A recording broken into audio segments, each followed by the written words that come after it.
praticamente um ano da guerra em Gaza. Sim, o ataque terror, que foi feito pelo Hamas contra Israel, aconteceu no dia 7 de outubro, bem como as suas consequentes retaliações. A gente tem nesse momento, pessoal, China e Rússia tentando se estabelecer como grandes mediadores. Será que eles vão de fato conseguir? E por que historicamente eles se colocam como lideranças, nessa posição de uma possível mediação? Falar um pouquinho também sobre os ataques que continuam acontecendo em Gaza, segundo a ONU, desrespeitando princípios básicos dos direitos humanos, e algumas manifestações que também aconteceram principalmente no continente europeu, manifestações contra Israel. Se ficasse só no âmbito civil, eu diria que menos mal para o governo Benjamin Netanyahu, mas algumas figuras políticas europeias, principalmente Emmanuel Macron, já começam a pregar um boicote contra Israel. Inclusive a França, que vai organizar uma conferência pela paz no Líbano. Como será que o Benjamin Netanyahu reagiu, galera, a essas palavras de Macron? Enquanto isso, Irã e Síria tem uma reunião conjunta para tentar estabelecer algum tipo de reação a um possível ataque que vai acontecer por parte de Israel. E tem também, galera, o Zelensky, segundo a revista Time, sendo visto como um cara que só pede e não cumpre. Ou seja, o plano da vitória do Zelensky, apresentado para os Estados Unidos, na verdade é um grande fracasso. Será que isso muda, pessoal, a política do Ocidente em relação à guerra Rússia e Ucrânia? Se vocês querem entender um pouco mais sobre esses assuntos, e muito mais também sobre geografia, geopolítica, atualidades, política, polêmicas, enfim, tudo para você se manter sempre bem atualizado, já se inscreve no canal, deixa seu like, compartilha esse vídeo, que eu, professor Ricardo, conto muito com a sua ajuda. Belezinha? Para quem não me segue no Instagram, @prof_Ricardo Marcílio, e pessoal, conto com o apoio de vocês. Estou concorrendo no Prêmio Best, na categoria de maior influenciador da educação brasileira em 2024, tá ali no momento final da votação, e eu confesso que eu tô sendo, galera, eliminado. Vota lá em mim, galera, dá uma força, tá? Vota lá, faz ali mutirão, com pai, mãe, tio, tia, tal, para que eu consiga ficar entre os 3 melhores. Tamo junto, pessoal, conto com o seu apoio, hein? Então bora lá pro vídeo, que tem bastante coisa importante pra gente falar. Primeira coisa, galera, que tem muita importância que aconteceu ao longo desse final de semana, está ligado ao quase aniversário, sim, estamos quase chegando no dia 7 de outubro de 2024, que vai começar a completar um ano do atentado terror, enfim, sabe o que eu tô falando, que o Hamas fez contra Israel. Sim, foi um ataque terror, pelo que foi feito contra os civis, enfim, coisa que vale. Por conta disso, várias manifestações aconteceram no continente europeu e também em algumas outras partes do mundo. A gente teve, por exemplo, pessoal, 40 mil manifestantes, talvez a maior manifestação, tá? Em prol dos palestinos do mundo, mas também outras em Londres, mas também outras manifestações em Paris, em Roma, em Manila, na cidade do Cabo, em Nova York. Em Nova York, inclusive, os manifestantes entoavam cânticos não só contra o que vem acontecendo em Gaza, mas também contra o que vem acontecendo no Líbano, colocando: Gaza e Líbano, vocês vão se levantar porque o povo americano está ao seu lado.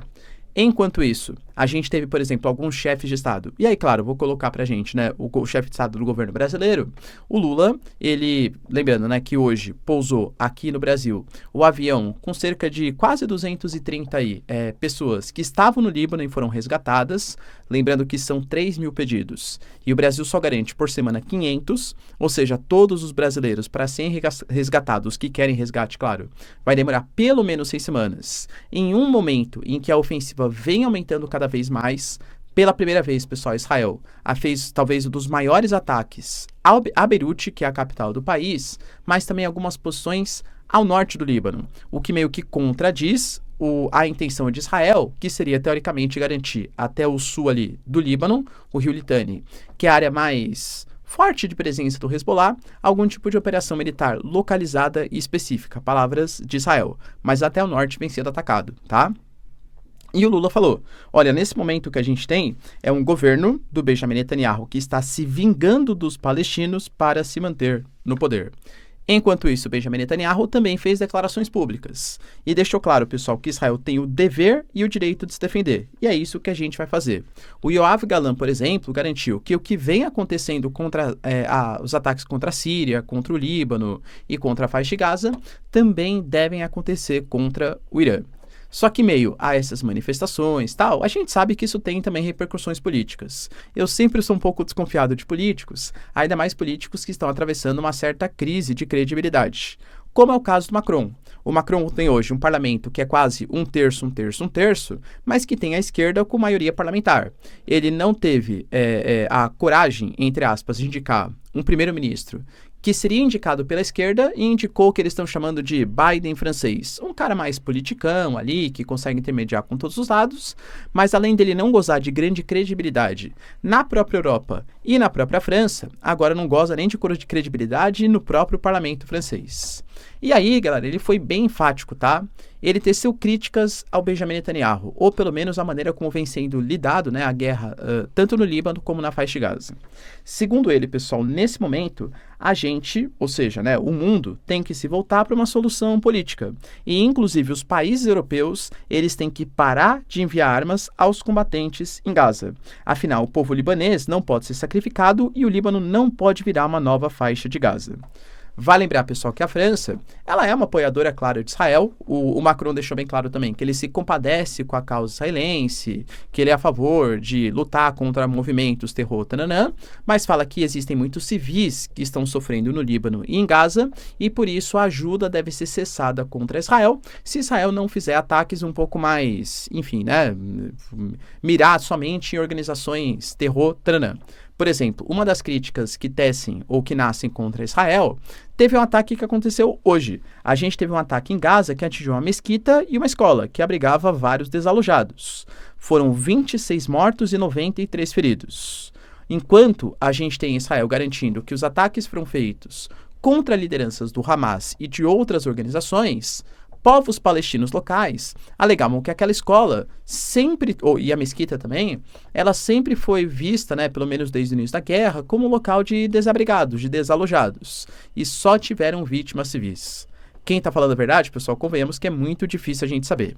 Mas voltando ao caso da França, a França, ela nunca foi uma grande apoiadora de Israel, pelo menos não no sentido militar. No ano passado, por exemplo, a França, ela disponibilizou 33 milhões de dólares em ajuda militar, ou seja, não foi uma grande ajuda. Mas do ponto de vista diplomático, até para jogar para a esquerda francesa, que pressiona, claro, contra o governo Benjamin Netanyahu, além de pedir um embargo ao envio de armas, ele também prometeu que vai organizar uma conferência pela paz no Líbano.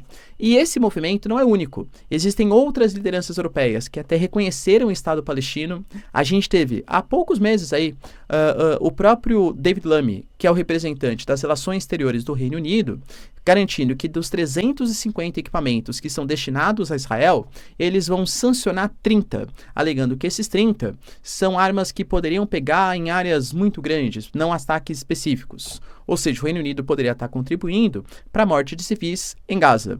Claro que assim, é uma pequena parte, não representa quase nada, mas já é um movimento do Reino Unido indo contra, né, esse disparo ou esses ataques efetivos de Israel contra os palestinos e contra o Líbano. O Benjamin Netanyahu ficou assim, revoltadíssimo, e fez uma declaração pública em inglês, ou seja, para todo mundo ouvir, para o mundo inteiro ver, criticando a postura do Macron. Ele alega, pessoal, que independente, né, se o Ocidente vai ajudar ou não, Israel vai vencer.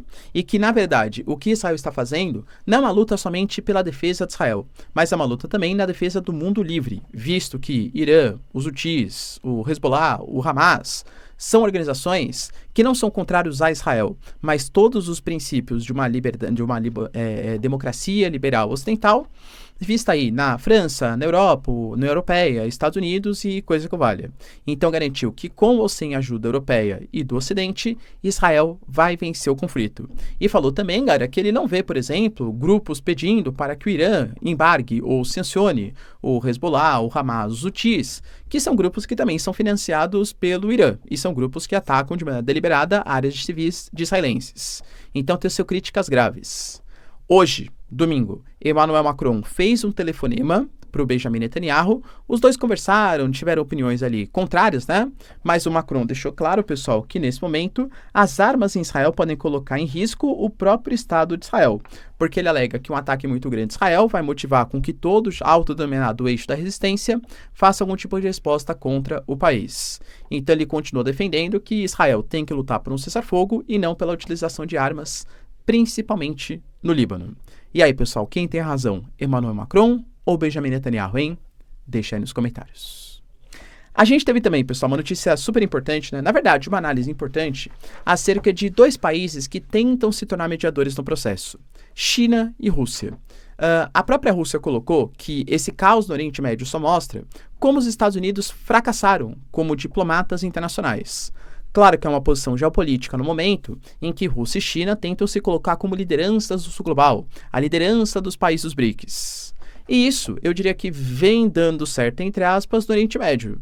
Talvez não com a Rússia, que continua com seus antigos aliados, mas principalmente com a China. A gente fala de dois países que pensam parecido no contexto geopolítico desse movimento do sul global, mas que agem de maneiras diferentes.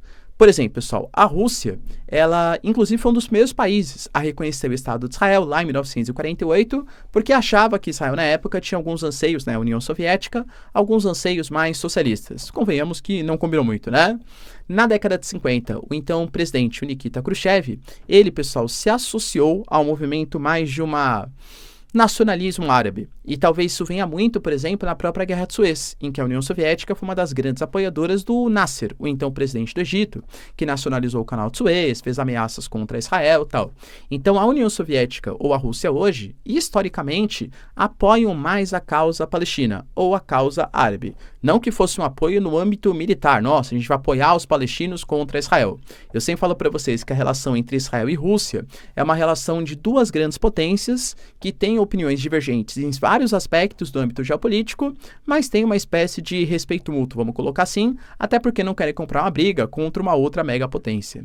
Mas o caso da China, ela vem se tornando uma potência geopolítica num sentido um pouco mais recente. E recentemente, olha os avanços que a China conseguiu, hein? Ela fez, pessoal, encontro Mahmoud-Abbas no ano passado. A gente teve uma mediação entre Irã e Arábia Saudita, uma liderança xiita regional, outra liderança sunita regional. A gente teve o encontro entre vários grupos palestinos, que já tinha sido mediado pela Rússia também. Agora, no meio do ano, foi mediado pela China, para organizar o que seria o futuro Estado palestino, e inclusive não dá para esquecer que a China é hoje o maior importador de petróleo do mundo. Convenhamos, pessoal, que hoje 2/3 de todo o petróleo que existe no mundo está no Oriente Médio. Então é importante estabelecer. A Arábia Saudita, por exemplo, enquanto mantém relações com os Estados Unidos, anuncia a venda de petróleo em yuans. A gente tem, por exemplo, Emirados Árabes, que é um país relativamente aliado dos americanos.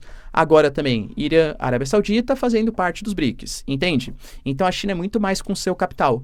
Historicamente, o próprio Mao Tse-tung, antes do Deng Xiaoping, tá? O Mao Tse-tung, que era um governo muito mais ideológico, o Deng Xiaoping era crescimento econômico na veia, né? E vamos lá, frase clássica do Deng Xiaoping. O Deng Xiaoping, mas seu socialismo de mercado tá um pouco estranho, hein? A China é socialista ou capitalista? Não importa a cor do gato, o que importa é que o gato caça o rato. Ou seja, chama a China do que você quiser, é socialista, é capitalista, tal, o que importa é que a gente vai crescer economicamente. O Mao Tse-tung não, anteriormente, né? E aí ele, inclusive, armou os movimentos palestinos, a OLP, Organização para a Libertação da Palestina. Então, historicamente, os dois países têm um posicionamento mais pró-Palestina.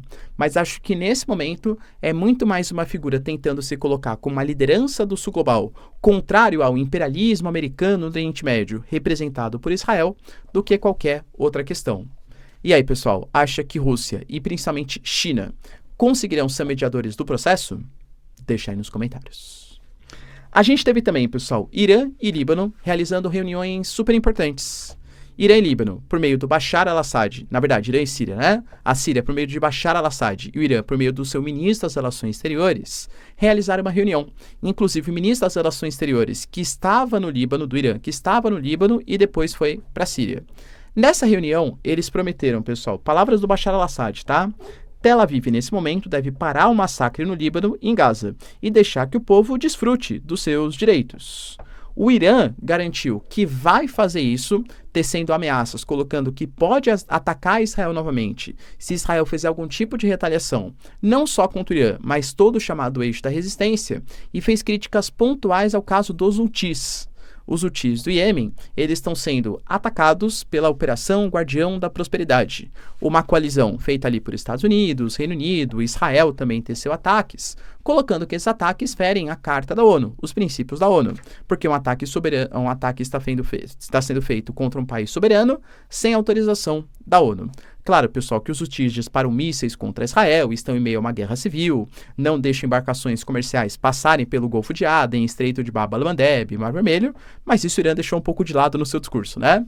Colocando que, na verdade, quem está desrespeitando só a Carta da ONU são os países ocidentais. Mas mostra como o Irã, ele está sendo um cabeça, vamos colocar assim, desse movimento do Hezbollah, Hamas, Jihad Islâmica, inclusive presencialmente. O Irã fala, o Ali Khamenei falou sobre isso, o Ayatollah iraniano, o mundo islâmico deve se unir em torno ou contra Israel. Para finalizar, pessoal, a gente teve também uma notícia, uma análise, na verdade, super importante da revista Times, The Times.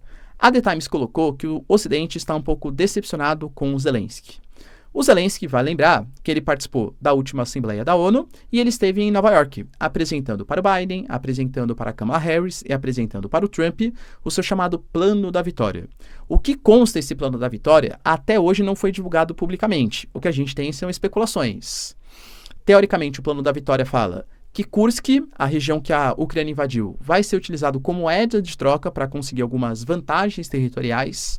Fala em permissão da Ucrânia usar os mísseis de longo alcance, lembrando que o próprio Pentágono falou, galera, que não teria capacidade de fornecer os mísseis de longo alcance que a Ucrânia precisa, e fala também da possibilidade da Ucrânia entrar para a OTAN, uma coisa que, claro, a Rússia não vai aceitar sobre hipótese alguma, né?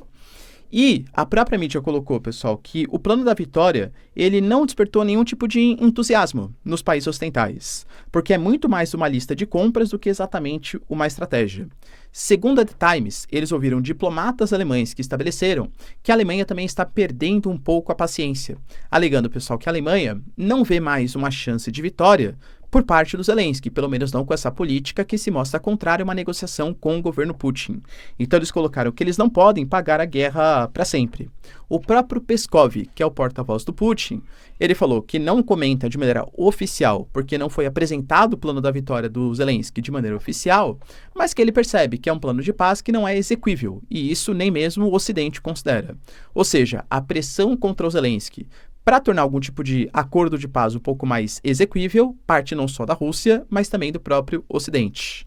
Vai lembrar, pessoal, que o Stoltenberg, que é o ex-líder da OTAN, até semana passada, né? Agora o Mark Rutte virou a nova liderança, colocou que a Ucrânia deveria se basear no que a Finlândia fez na guerra da Finlândia e da União Soviética no início da década de 40, 39 e 40, onde a Finlândia aceitou ceder 10% do seu território, mas teve uma fronteira segura. Se vale a mesma coisa para o conflito entre Rússia e Ucrânia hoje, eu confesso que eu não sei, tá? Não sei se eu concordo muito com Stoltenberg, mas aparentemente o Ocidente está se cansando dos pedidos do Zelensky. Beleza, pessoal? Deu para entender os principais acontecimentos? Se vocês curtiram o vídeo, então, já deixa seu like, se inscreve no canal. Tamo junto, beijos, abraços e tchau, tchau.